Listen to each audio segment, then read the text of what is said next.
and try to make a living. Nowadays, you send them to special ed at school. Mm-hmm. You know, I don't mean to criticize them at all. No.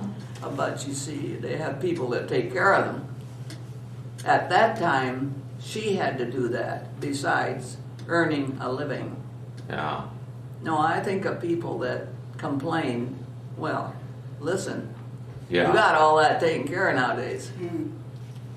So finally, Norman said that some people kind of suggested she put him in the state institution, Yeah. which she did because she had to go to work.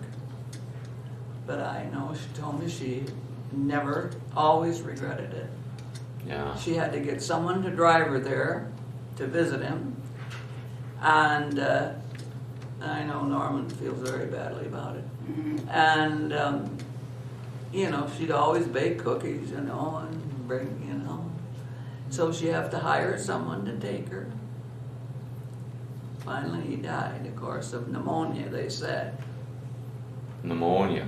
Now, where was this place? Faribault. Faribault. Was he older than Interesting. Norman? He was the oldest. Lester was. He was but What no, was that about? What was terrible? about Lester. Oh, yeah. About Lester. But what? All those things are unimaginable. A mother can put up with that stuff so long.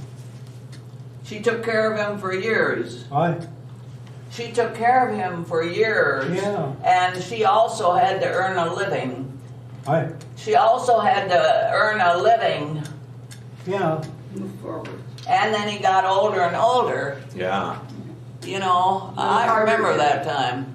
A little harder. And to then get when handle. he died, I don't know, I think my mother said it was a blessing. Yeah. She didn't mean, Yeah. you know what I mean. Well, like what could he do? Well, he could feed, I suppose, eat, but my mother had to see that he had clean and gone to the bathroom and so on and so forth. But one thing I want to tell you is that he had perfect rhythm. Really? He had perfect rhythm when we had a piano, Yeah. and someone would play the piano, and I remember that he could tap in perfect rhythm. Really? So you see, he had a musical talent, and I've read a lot about those people that really go on to become great musicians with someone to help them. You know what I mean? Yeah. And he had that musical seed, Well, but there was no one to develop it. You see. and you had this musical background from your great-grandfather. Yeah. And your mom and Yeah. her brother. Yeah. So you had a piano in the house Oh, there on yeah. the farm. Now in town too. And in town, Brought it too. to town.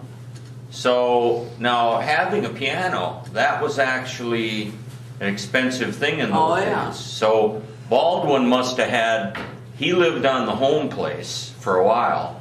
Oh yeah. I don't know if that was a homestead or if he bought it. He was the only son of the second marriage. Oh, okay. So, Second marriage, Elise Odegarden was his mother, oh, and she was married to Knut Skrukrud. Odegardens. No. No, but, so we're related to the Odegardens maybe too. Oh, I'm sure. I knew a couple I'm sure. of them. And Knut was first married to his wife Runag. And they lived on that farm in back of Tangens, or that's Crooked Place. Oh, yeah. Across the valley. And it says that the farm is present. This was written a while ago. The farm is presently owned by his great-great-grandson Dennis Severson, but that's no more. Right. Now, Runaug, interesting. Is that Runag? Ronnaug? Right. Knut and wife Runag and daughter Ellie returned to America in 1859. You see, Knut and his brother Ole came to America in the 1800s and staked out land in Fillmore County. They then returned to Norway, and I suppose they got married, you know, over there, so. And then they returned to this country. You know where I got most of this information? Agnes, or Ada, what's her name, Severson? Ada. She had a history. You should have seen the books she had. Yeah. And they were perfectly made up, and of everyone in her family. And of course, Gertrude's were related in a way. Well, So I got some of this information from her. this Runog is kind of a funny side story. Oh, We go out to Root Prairie every so often, and I brought Heidi and my boys out, and we'll go look at the gravestones. And there's one that's a Skrukroot, and it's got Runog and Knut. And the boys and I, we'd sit there, and you know, Runog looks like a guy's name. And we had this picture of a Viking, you know, with the helmet on and the sword, but here it's a female. Interesting. and her name was Runog Ingebrettsdatter Borgadalen. Wow. That's a tongue twister. Yeah, it is. But she was the daughter of Ingebret Borgadalen, and then they put what is Norwegian for daughter? Norwegian for daughter? Daughter. Daughter. What is Norwegian for daughter? Adopted. Daughter. And they always put that at the end of the name. Ah. You see, it's Ingebrettsdatter Borgadalen. She was born in Ringabo, Norway. What an awful names to write. And it's funny here, it said they both came to America in the summer of 1859, and Captain Berg was captain of the ship. I don't know where they got on it. Captain Bird. Gee, I wonder if that was the same bird that went to South America or something. No, or Antarctica. I'm going to take orders. It's dinner time. Okay, all right. I wonder if they want us out of here now. Well, They'll tell us. She's going to be. Okay, setting up that's fine. tables. That's fine. Yeah. Let's see here. So, now let's get some more Grandma Effie here, because, I mean, you know, I didn't really meet her till 1959 when we came back. So, you had Grandma Effie, and now Grandma Effie, she's related to Dia, right? Sister. Dia. So Dia Strum, Sister. okay, There was 11 of them. 11 of them. Wasn't there? Yeah, love it. 11 of She them. knows all about them. Okay, well now here's a good, you can help us out here. So you have Grandma Effie, she was Effa Strum, Dia, and then there was 9 other kids? Yeah. Wow. Was it 7 boys, 5 girls? 7 boys. Six boys and 5 girls. Oh, yeah. And they all lived on that farm that you grew up on? Well, you know, my dad was, he had already been born when he moved on the Strum farm. And I'm sure Gus and Matt, because they were older, they must have been born too. But- Somewhere else, you mean? Yeah. I think my dad always said he was born on Clarence Fingerson farm. Oh, well, maybe they were too then, them older ones. I couldn't say. But probably, are you saying that on that farm of 80 acres, the Strums raised 11 kids? In that log cabin. And it was a log cabin? Yeah. Okay, now, how big was the log cabin when they were living in it? Gee, Effie always used to say, I was born in that corner. In that corner. Northeast corner, she said. But Where- there were 2 bedrooms upstairs. In the cabin?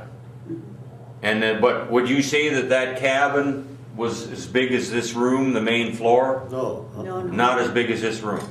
Probably about 3/4 of it. 3/4 of this room, and then did they have an actual upstairs, or was it just a loft? No, they had a winding stairway. A winding stairway, like a spiral staircase kind of thing. Unless that was built after, before I was born. Okay, well now here, so what can you tell us that you heard about their life with 11 kids and 2 adults in that house on 80 acres, of which only 40 was tillable? Yeah. I Well, mean- as soon as the oldest one got old enough, he'd probably have to go out and work. Yeah, And that's so what my on. mother said. So Yeah. on down the line. They couldn't all be at home, Work for other farmers. Work for other farmers. Yeah. Okay. Because they needed the money, or they just didn't have the room, or what? Well, they needed the money to do it, Yeah. I would imagine. And, I don't know how we could get along with something like that today. I think we My wouldn't be able mother to. always used to say that her mother would shear sheep, They had sheep. Really? And she would card it and clean it and so on, and then knit it into stockings and so Yeah. on. So you see, they had a lot of work. So now, okay, and now this is interesting. So sheep, and the people that live down on the old Screw place now, the young couple, there's a young couple that live there now. They're raising goats down there. They've got Oh. goats down there on that place. But Grandma Effie, I always remember, did a lot of sewing, and she made these rugs out of, I don't know what they were. They Rag were, rugs, we called them. yeah, But we've she- still got them. Yeah.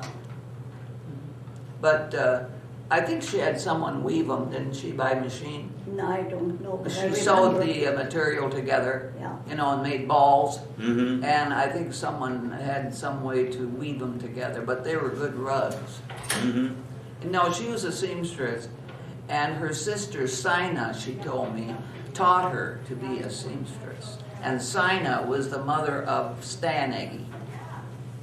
Okay. Now, can you remember the names of Grandma Effie's brothers and sisters? Because these are all going to sound big-time Norwegian. Can you remember any of their names? Helen knows them. Well, Orville does too. There was Matt, Gus, they called him. I probably don't have them in order, but Henry and Tom, Effie, Dia, Sina, Mary, Sig, Sig, yeah, Sig. Sig. he's the youngest one. Was that Sig Strum that ran the pantry? No, No. that was Sig Anderson. Sig Anderson. Okay, it's a wrong one. Yeah. Although I was expecting to get more Norwegian names, Matt and Henry, they must have gotten Americanized. Maybe so.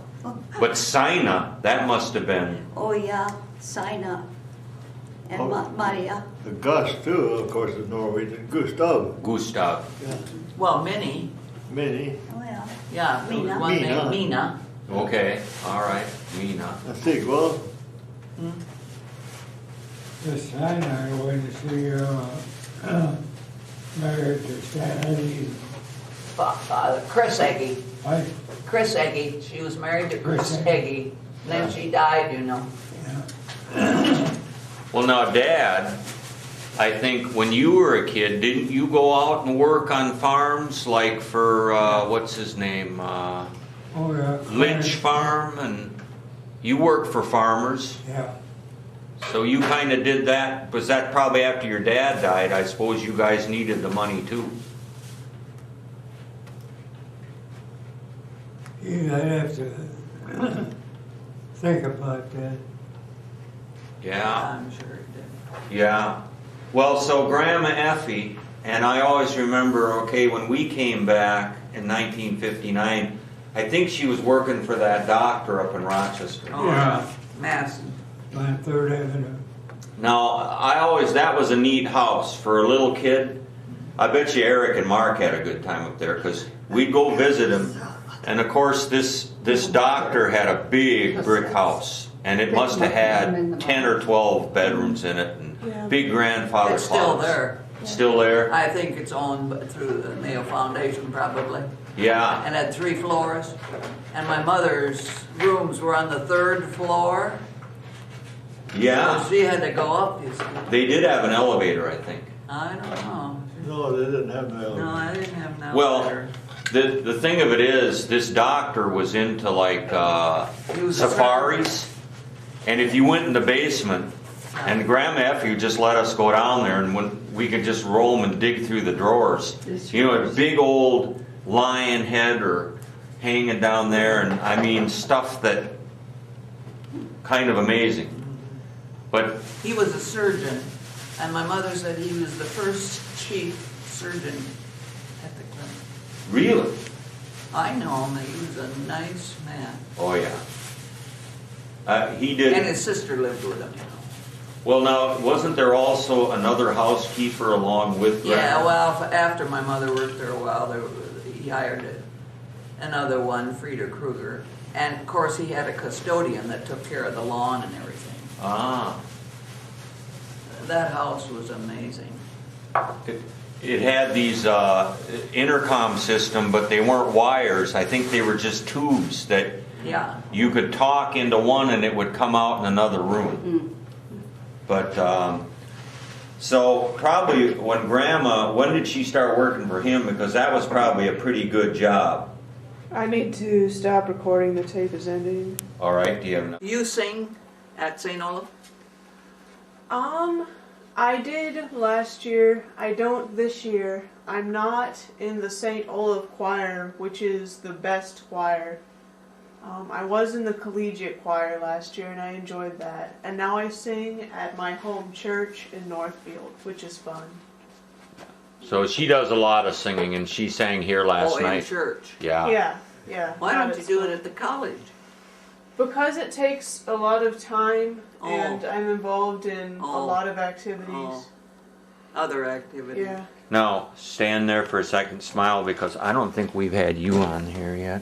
There you go. I was on for a little bit. We did a panorama of the room so we could see how big it was in comparison to the cabin. But And if she had been born in 1857, she'd have been he dog skrukrug. All right. Let's see. All right. So That's now a we're tongue talking twister. Grandma Effie, Tongue twister. and this she started working for that doctor in 59 or so. Probably. And there, I can't remember. I'm gonna take the trade out. And she must have been there, till what? The Till- 70s? Oh, late 70s. I bet early 80s. I'm gonna go take the trade out. So she was probably there for over 20 years. Well, I bet close to 20 years. So that- 17 or 18. So probably, go ahead, no I problem. could do that. What you doing? He's gonna get a tray, no problem. I forgot to bring our Oh. tray, so they can, Oh, the jar is there, Orville. So Can I take it down for you? Well, that's where we're at. probably he about, was a widow, you see. I can- I see. And his sister. He's They got they one were jar. originally Oh, like from 2 Canada. jars? Oh, And his sister Oh, lived in okay. Canada and was a nurse. And she retired and she moved in with him. I better pick this up so he And doesn't stumble. so therefore, my mother cooked for them. And they had a cleaning lady, and then they hired Frieda Kruger, and she helped What with you do things. with those clean- And they had a those napkins? custodian. I'm up to. And he had a button under his table, dining room table, which he would push when he was ready to eat and to bring in stuff. Although he was a very common, ordinary man. He was a nice fellow. now, Grandma, And my mother used to, of course, bake cookies and bread for them. so she was actually his cook. Oh, yes. So She that was his actually cook. pretty good. She didn't have to clean house or anything. Well, she helped also with that, but no, she done cooking, and he was easy to feed. Yeah. Well, I remember once in a while on Sundays or Saturdays, we would go visit Grandma Effie up at that doctor's house, and she would cook for us and we would eat there. I can still see her loaves of bread that she'd bake every week Yeah. for he and his sister. So probably about the time she went to work there, that's when her life got a lot easier. Oh, of course. Of Big time. course. He was good to her. He was really good to her.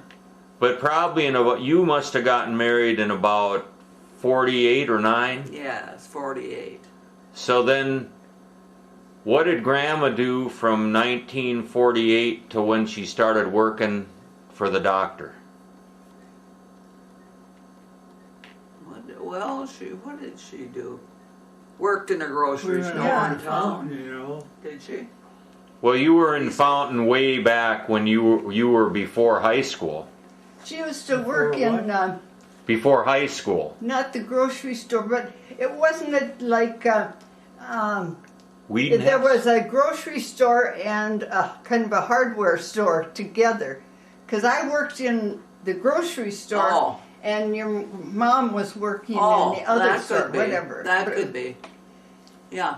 Yeah. so you worked in the store, Shirley worked in the store with Grandma Effie for a while. Yeah. And you must have been just in high school. Yeah. I don't know. I was going with Orvis, I know. So what do you remember about Grandma Effie in those days? Well, she was a good cook. a good person. You know, I was. So she could play the violin. She was a great cook. She could I think sew. she could also chord on the piano. She could chord on the piano. Now, whatever happened to the piano you guys had? Oh, she sold it. I Yeah, wish she didn't because I could have had it. Yeah. yeah, It was a good piano. It was a Baldwin. really. I remember one time when we lived up Dad's house, the halls, Cy Hall. Oh, yeah. I don't know what exactly happened, but they needed a place to store their piano,